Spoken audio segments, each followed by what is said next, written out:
Welcome to a 4-day self-guided trip to Chiang Mai, a city in northern Thailand famous for its ancient temples, charming cafes, and delicious food. In this travel documentary, I'll share details on how to rent a car to drive up Doi Suthep Mountain, visit the artist village Baan Kang Wat, stroll through the old town, try local dishes like Khao Soi, explore the night market, student market, cafes, massage shops, and a jazz music festival in the evening. Everything is based on real experiences, with reasonable costs, so you can easily plan your trip without worrying about overspending. Now, let's begin this journey together. Empat Day Itinerary Summary in Chiang Mai. Day 1. Drive up Doi Suthep, Artist Village and Night Market. Day 2. Mountain sunrise, latte art, and local experiences.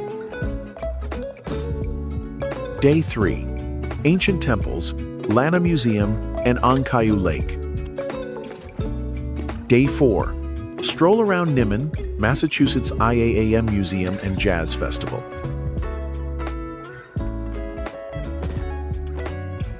Day 1. Driving to explore the mountains and artist village in Chiang Mai. I started my first day in Chiang Mai by renting a self-drive car. The rental price was quite reasonable. I chose a small car, about $20-25 USD day, including basic insurance and unlimited mileage.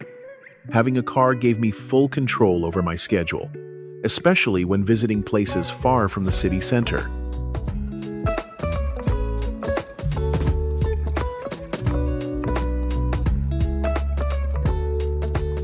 After driving for about 30 minutes, I began to see golden temple roofs appear among the forest. That was Wat Phra that Doi Suthep, my first stop of the day. This is one of the most famous and sacred temples in Chiang Mai, with a history of over 1,300 years. The temple is located on the peak of Doi Suthep, more than 1,000 meters above sea level, offering a panoramic view of the city below.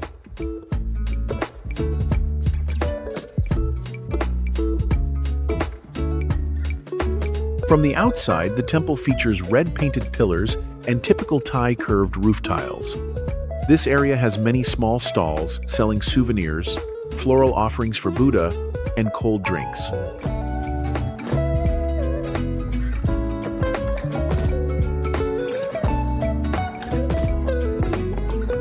To reach the temple, I chose to walk up about 300 steps, flanked on both sides by long Naga dragon-shaped railings leading to the top.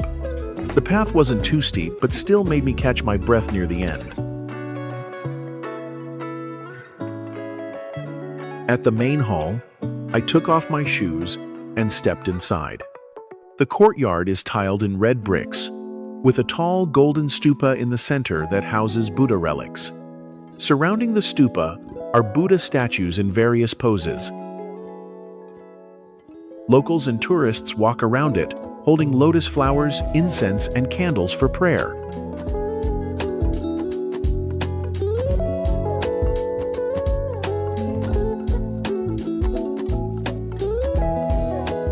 Leaving the temple, I stopped by a small roadside cafe for breakfast. The place looked simple, a bit old style, but it was clean and comfortable.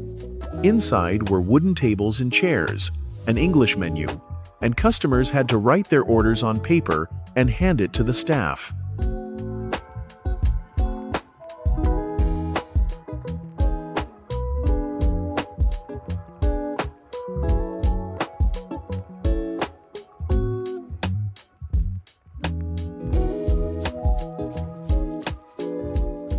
After finishing my meal, I sat for a bit before continuing the journey.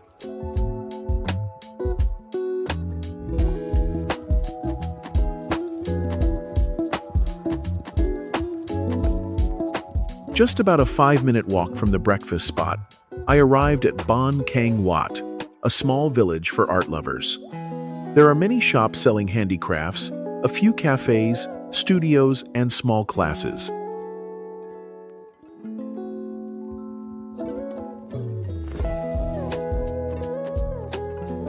I saw places offering notebook making, watercolor painting, squeegee printing, and even elephant-shaped music boxes.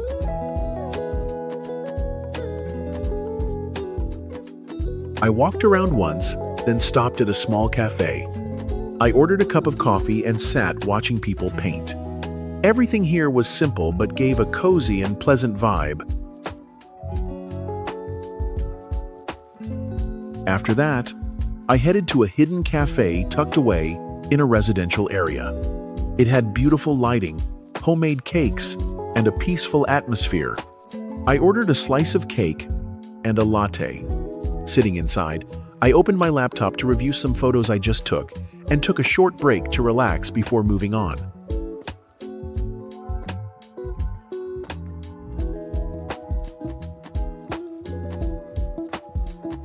I returned to the Nimman area to check in at the Nimman condo, a popular place among self-guided travelers. The apartment is in a modern building with elevators, 24/7 security, an outdoor pool, and a gym.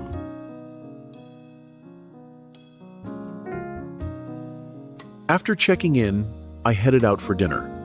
I walked about 10 minutes to Khao Soi Mae Sai. The dish I tried was Khao Soi, crispy noodles with yellow curry soup, served with chicken and pickled vegetables, very well balanced in flavor.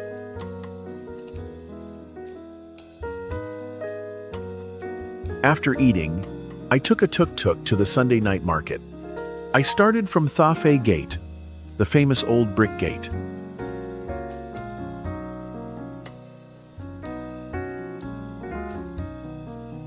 The market was packed, stretching across many streets, selling snacks, handmade items, clothes, and even paintings.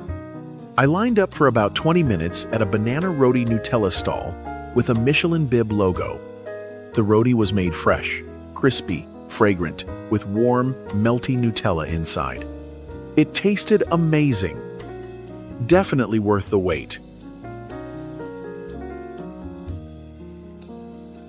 I ate while walking around the market, then returned to my apartment to rest, ending the first day in Chiang Mai.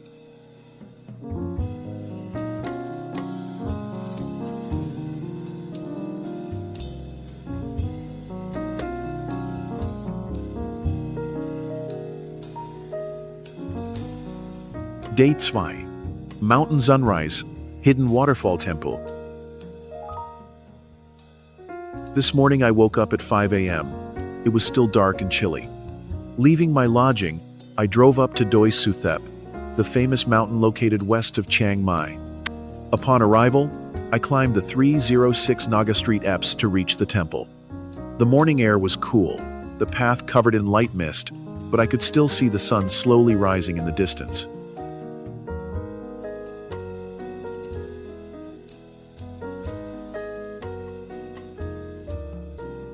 At the top, Wat Phra that Doi Suthep appeared with its golden stupa, glowing in the morning sunlight.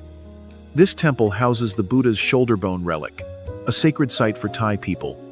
Though it's a popular tourist spot, it was quite empty in the early morning, so I could walk slowly around the courtyard, take a few photos, and rest for a bit in the meditation area.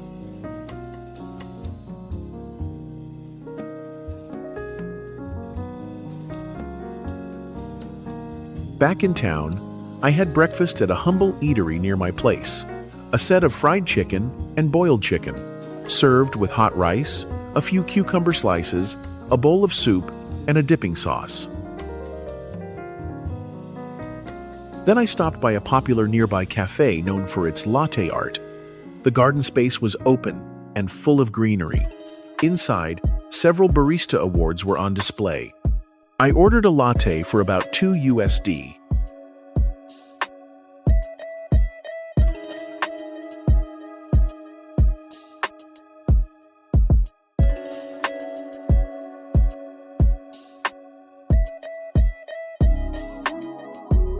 And relaxed for a while before walking to the nearby handicraft market. The market sold many cute things: linen clothes, pearl earrings, handmade items.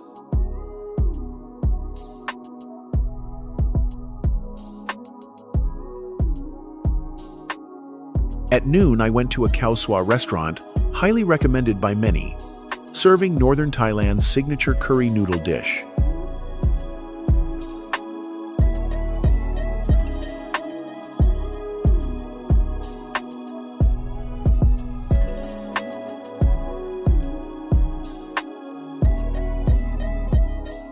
After that, I visited a big shopping mall near my place. It looked ordinary from outside, but surprisingly impressive once inside. The interior was styled like Europe, with high ceilings, polished stone floors, clean and well-organized shops. Though not crowded, it felt modern and upscale.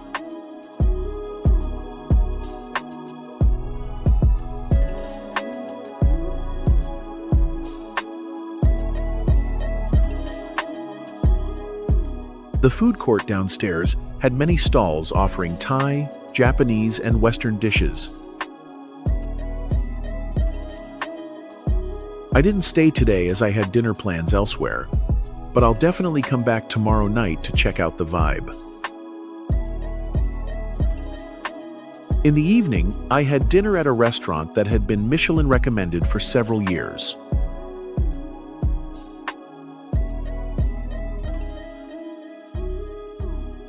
The appetizer was shrimp pork dumplings with coconut milk dip, delicious and unusual. However, some main dishes were a bit sweeter than my usual taste.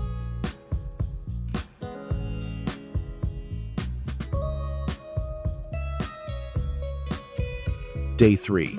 History, Art, and the Old Town. In the morning, I walked from my place to the Old Town area. The walk was quite easy, with low-rise houses around and many small shops already open. I visited 2 ancient temples, both located not far from each other. First was a large temple, once an important Buddhist center of the city, but heavily damaged by the 1545 earthquake. I entered through a tall, triple-arched gate with traditionally curved Thai roof tiles. The main stupa, though only the collapsed brick frame remains, still stood tall in the middle of the courtyard like an old rock structure. The courtyard had faded red bricks, some spots covered in green moss.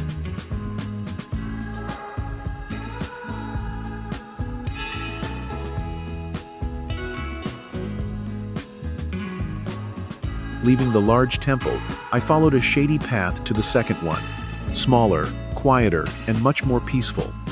Even the entrance felt different. An old Lana-style wooden arch with simple carved patterns.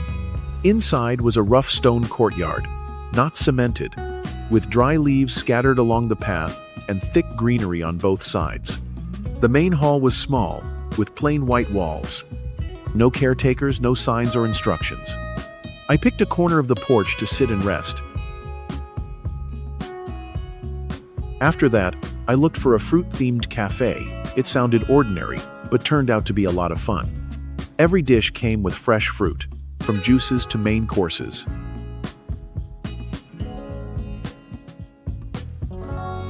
I ordered pancakes with mango. The portion was huge. I was surprised when the staff brought it out. The taste was great, not too sweet, with soft pancakes and perfectly ripe mango.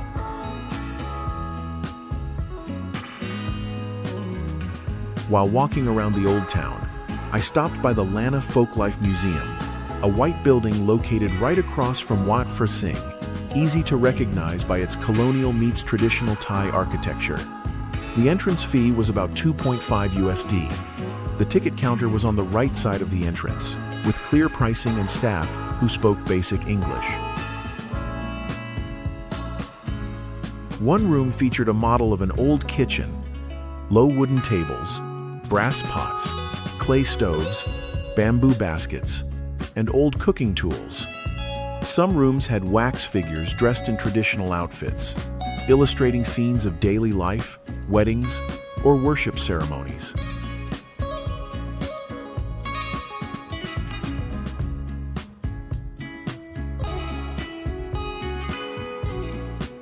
In the afternoon, I visited the Chiang Mai City Arts and Cultural Center, my second favorite spot in Chiang Mai after Baan Kang Wat. The building had 2 white-painted floors, with a wide-open yard and lots of greenery in front. The center was free and open to all. The main entrance was glass. Stepping in, there was a large lobby with light-colored tile floors and cool air conditioning.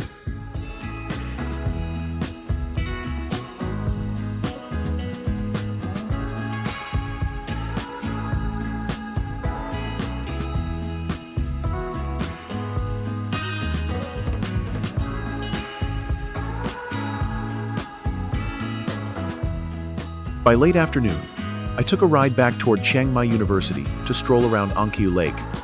Although it's within the campus, visitors are welcome to explore freely. The lake was quite large, surrounded by greenery, with a cool and peaceful atmosphere.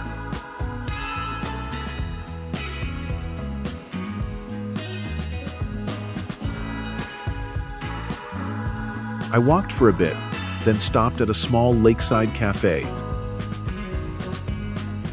After eating, I visited Kad Namor Market, a student market where prices were cheap and it wasn't too crowded. The stalls sold all sorts of things: clothes, sandals, tote bags, sunglasses, hair ties, and some snacks like grilled skewers, fruit juices, and fried treats.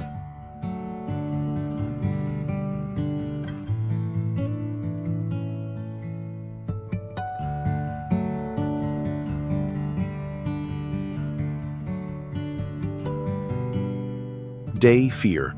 Nimman Jazz Festival. On the last day, I chose to have breakfast at a Kyoto-style cafe located right on the main road near the Nimman area. The cafe had a minimalist design. The ground floor was a space for displaying natural cosmetics and handcrafted ceramics, while the upper floor was a quiet coffee area.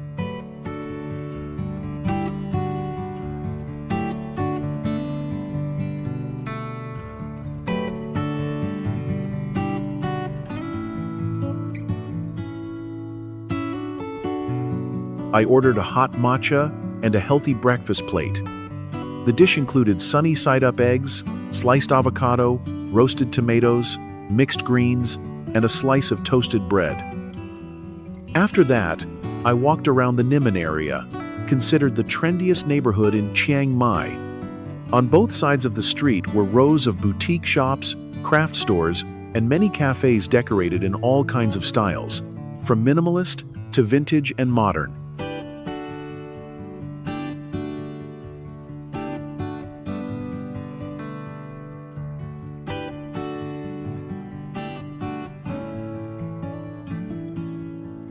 I stopped by a small shop specializing in linen clothing.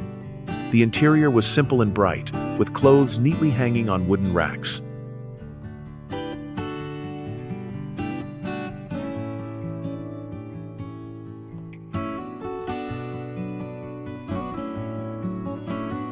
On the way back, I dropped by MAIIAMM Contemporary Art Museum, a contemporary art museum located slightly east of the Nimman area. Inside was a space showcasing artworks by Thai and Southeast Asian artists, including paintings, photos, installations, and even video art. The layout was simple, and natural light from the skylight made everything stand out without being harsh. I stayed for about 40 minutes, slowly walking through each section, reading a few descriptions, admiring each piece, and then moved on.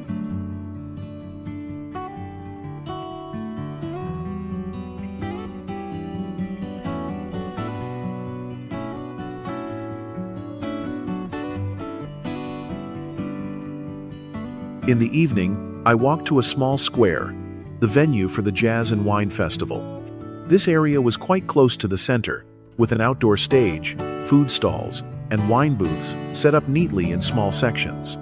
I picked a plate of pasta and a glass of red wine, then found a seat near the stage, sat down, and began eating.